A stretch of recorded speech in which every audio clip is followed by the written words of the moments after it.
Bonjour à tous. Cette semaine, nous lisons une double paracha, Acharemot et Kedoshim. En effet, ces deux parachiotes peuvent être lus soit séparément, soit réunis, selon les besoins du calendrier.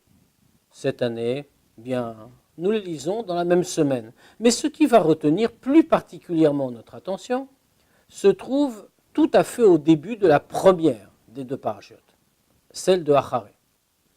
Le premier verset nous dit à quel moment nous sommes.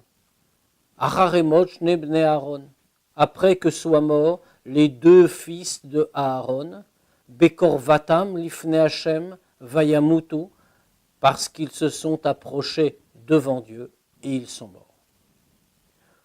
Souvenons-nous de l'histoire. Que s'est-il passé?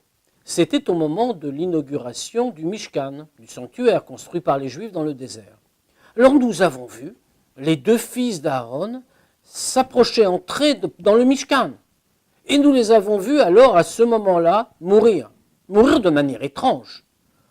Leurs vêtements sont restés intacts, leurs corps sont restés intacts, mais nous a précisé Rashi à ce moment-là, c'est leur âme qui les a quittés. Aaron ne dit rien, il a supporté la nouvelle de cette mort, il l'a supporté de la manière la plus stoïque, sans réaction. Et Moshe, son frère Moïse, a entrepris de le consoler. Et il lui a dit, Aaron mon frère, je savais que notre maison serait honorée, Dieu me l'avait dit, mais je pensais qu'elle serait honorée par toi ou par moi. Mais je vois que ces deux-ci, tes deux enfants, ceux qui sont morts, Nadav et Avihu, je vois que tes deux enfants sont encore plus grands que toi et moi. Et pourtant, le texte de la Torah semble présenter cette mort comme une espèce de punition. D'ailleurs, c'est exactement ce que nous dit notre paracha, lorsqu'ils se sont rapprochés de Dieu et ils sont morts.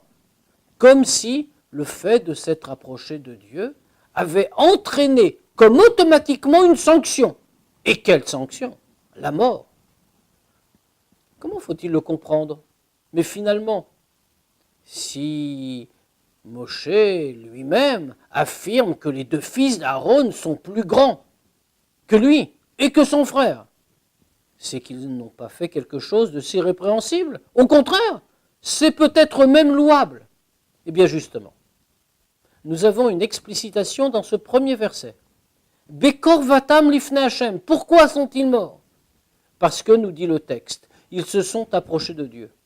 Traduisons-le plus clairement, ils se sont trop approchés de Dieu.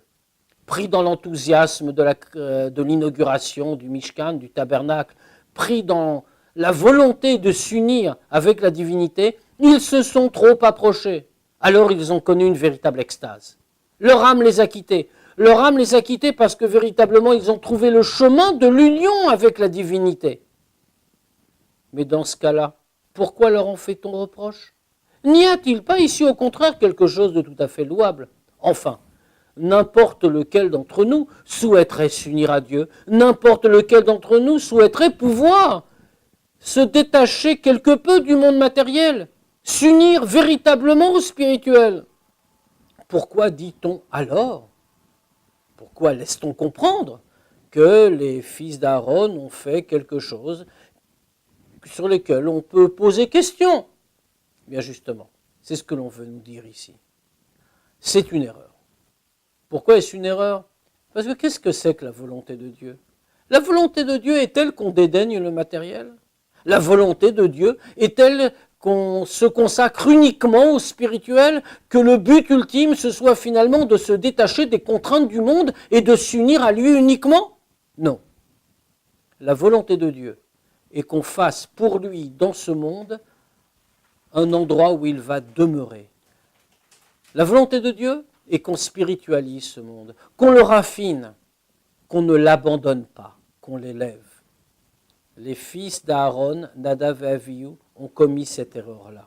Ils ont pensé qu'ils pouvaient se détacher du monde et servir Dieu uniquement en spirituel. Ils ont oublié par là le but même de la création, celui que nos sages désignent comme la réalisation de la Dira Batartonim, la demeure divine, en bas, au plus bas des degrés de ce monde. Et oui, ils l'ont oublié. Alors Veyamutu, ils sont morts, et on nous rapporte l'histoire, pour nous engager à ne pas commettre la même erreur. Décidément, c'est ici-bas, dans notre monde, dans les limites du monde avec toutes ses contraintes, que Dieu doit être servi. Au revoir à tous.